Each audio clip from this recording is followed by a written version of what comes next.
Okay, thank you for tuning in. I did my presentation on Oclc, so I will start going through that. So the first thing you're going to want to know about Oclc is what is it? Oclc is the largest and most comprehensive bibliographic network. There's a large catalog of services for libraries to use. It's international and nonprofit, but services aren't free, or at least most of them aren't. It's far-reaching and available to all libraries, and it contains over 100 million records used in 112 countries in over 470 languages. So again, very far-reaching. So how was it started? It was started in the late 1960s by Fred Kilgore, who served as the first director. He was also a librarian that worked at Yale before that, before he decided to go and start working on this. A fun fact about Mr. Kilgore is that he lived in Chapel Hill until he died in 2006. So I thought that was pretty interesting. It was originally called the Ohio College Library Center. Then it became the Online Computer Library Center, and now pretty much everybody calls it Oclc. So if you say that, everybody will know what you're talking about. So why should you use it? One big thing is you probably won't have a choice because most everybody uses it. If you go to a public library or research library or anything like that, you're probably working with Oclc. They offer 4 main categories of products. There's management services, metadata services, discovery and reference services, and resource sharing services. So management services. Oclc maintains the following list of management services in the US. There's more listed online as well, but it starts to get a little bit redundant because some of the services fuel the other services, and so you see the same thing kind of listed over and over again with slight variation. So that just would have been a very obnoxious PowerPoint to look at. But here I have Catalog of Art Museum Images Online Database, Cameo, Content DM Digital Collection Management Software, Easy Proxy Access and Authentication Software, Sustainable Collection Services, and World Share Management Services.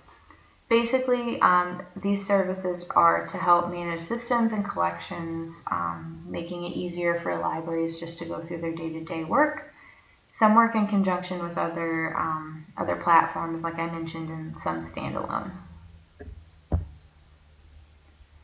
Metadata services. So again, this is just some of them that are listed, but we have Batchload, CAD Express, Connection, Contract, Dewey, and World Share Metadata. I wanted to highlight Connection because it came up in the textbook, and a lot when I was searching, it would pop up. Connection is the main interface used to edit and create Oclc's cataloging resources and services. I also wanted to mention Dewey because he's Dewey, and also because the Oclc maintains the Dewey Decimal System, which I had no idea when I started working. I mean, honestly, I had no idea a lot about the Oclc stuff, but the fact that they maintain that shows how important they are, because the Dewey Decimal System is pretty much synonymous with libraries. So if they have that, then, I mean, they're a pretty big deal.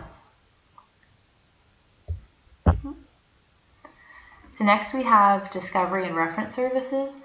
So on this list we have First Search, Question Point, and WorldCat. Obviously the big one here is WorldCat. This is the world's biggest union library. It's technically free to libraries, but it's used as a starting point for other services. So you can enhance your, like if you have a subscription to WorldCat, you can enhance it by using these other things. And it also, they use the WorldCat engine to fuel, some of their paid services. Most of us have studied WorldCat or used WorldCat, or at the very least have heard of it.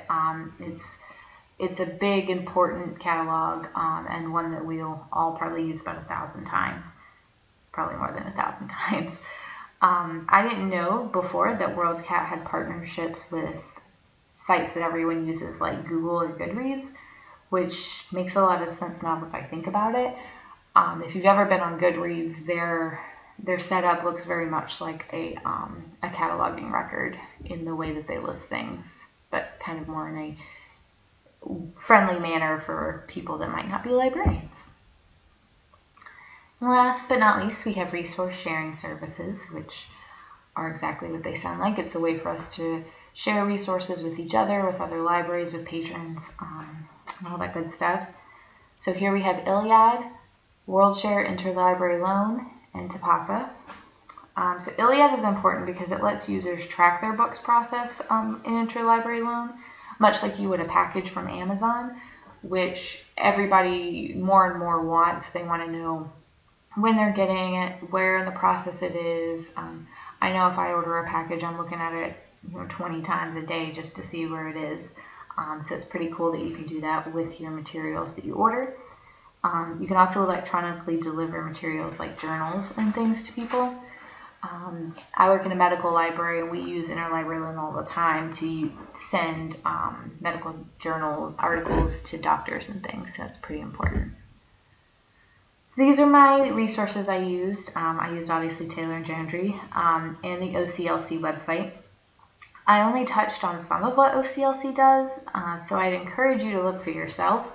There's a lot going on there, and honestly, there could probably be a whole presentation on WorldCat. There might be, for all I know. I didn't look at the list, and clearly there was on Dewey. So if you have any questions or anything, feel free to email me or send me a message on Canvas, and I will do my best to answer it or find the answer if I don't know.